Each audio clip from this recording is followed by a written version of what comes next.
안녕하세요, 학생 여러분. 온라인 개학은 우리 모두 처음이죠? 선생님들도 학생들도 모든 것이 낯설고 두렵고 어설프지만 까짓거 이번 기회에 4차 산업혁명 시대의 인재가 갖추어야 할 모험을 두려워하지 않는 도전정신, 창의성, 협업 능력 등을 함께 발휘해서 보람 있는 시간을 만들어 봅시다. 자, 수업도 중요하지만 온라인 공간에서 함께 지키고 존중해야 할 서로의 권리에 대해서 알아보는 것도 중요하겠죠? 우리의 약속입니다. 타인의 권리를 존중하는 자만이 자신의 권리를 존중받을 권리가 있습니다. 자, 첫째, 온라인 수업 참여 이렇게 해요. 실제 교실처럼 온라인 교실에서도 서로에게 예의를 갖추는 것이 중요합니다. 매 수업 출결 표시와 과제 제출을 성실하게 해주세요. 댓글이나 채팅 등에서 상대방의 발언을 비아냥거리거나 비난하지 않되 자신의 의견은 명확하게 전달해 주세요.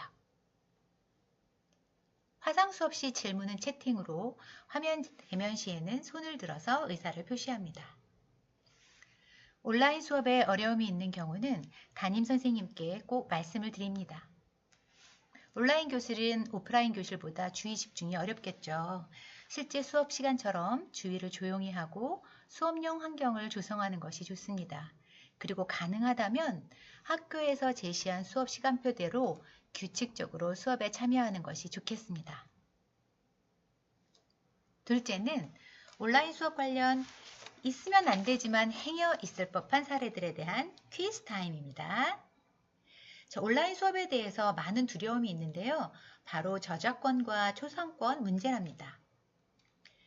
다음 7가지 중에서 사법 처리 대상이 아닌 것은 무엇일까요? 만약에 답이 여러 개라고 생각한다면 여러 개를 한번 골라보세요. 1. 허락 없이 선생님이나 친구들 사진을 SNS에 공개하거나 얼굴 평가를 하는 경우. 2. 비방 목적으로 정보통신망을 통해 공공연하게 사실을 유포한 경우. 3.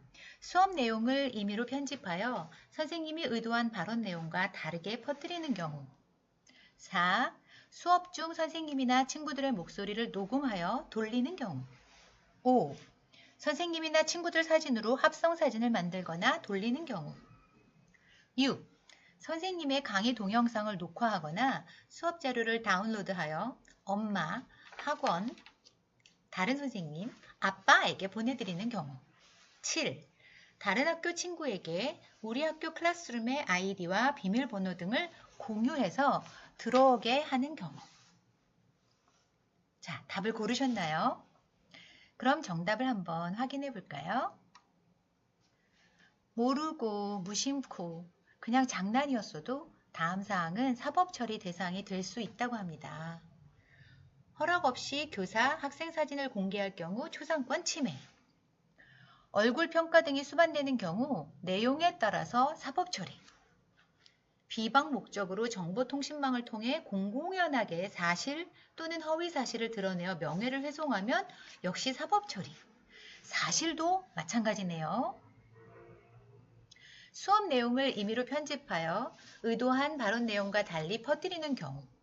형법상 또는 정보통신망법상 명예훼손죄 저작권법에 위반된다고 합니다. 목소리를 녹음하여 공포한 경우도 역시 음성권 침해고요. 교사, 학생 사진으로 합성 사진을 제작하고 유포한 경우도 위법 사항이네요. 그 다음에 마지막으로요. 학생이 강의 동영상 등을 제3자에게 제공할 경우 다운로드한 강의 자료를 제3자에게 배포, 전송하는 경우 또는 제3자에게 강의 자료가 게시된 시스템에 접근하도록 아이디, 비밀번호 등을 공유하는 것 또는 강의 자료에 부착된 복제 방지 조치를 무력화하는 것 이런 모든 것들이 다 저작권법에 위반될 수 있다고 해요. 잠깐 여기서 제3자란 누구를 의미하는 걸까요? 제3자라고 하는 것은 수업하시는 해당 선생님 그리고 수업받는 학생 그 당사자를 제외하면 전부 다 제3자에 해당됩니다. 그러니까 아까 퀴즈에 나왔던 엄마, 아빠, 학원 선생님 전부 다 제3자가 될 수 있죠. 물론 이런 행위들이 바로 다 사법 처리된다는 게 아니라 당사자가 문제 제기를 할 시에 사법 처리 대상이 될 수 있다는 뜻인데요. 이번 기회에 우리 모두 타인과 나를 보호할 수 있는 저작권과 초상권에 대해 올바른 인식을 가지는 계기가 되길 바랍니다. 자, 우리의 약속 다 같이 읽어볼까요? 타인의 권리를 존중하는 자만이 자신의 권리를 존중받을 권리가 있습니다. 감사합니다, 여러분. 우리 온라인 학교 이런 거 처음이지만 잘할 수 있을 거예요. 등교 개학 이후에 반갑게 다시 만나요. 안녕.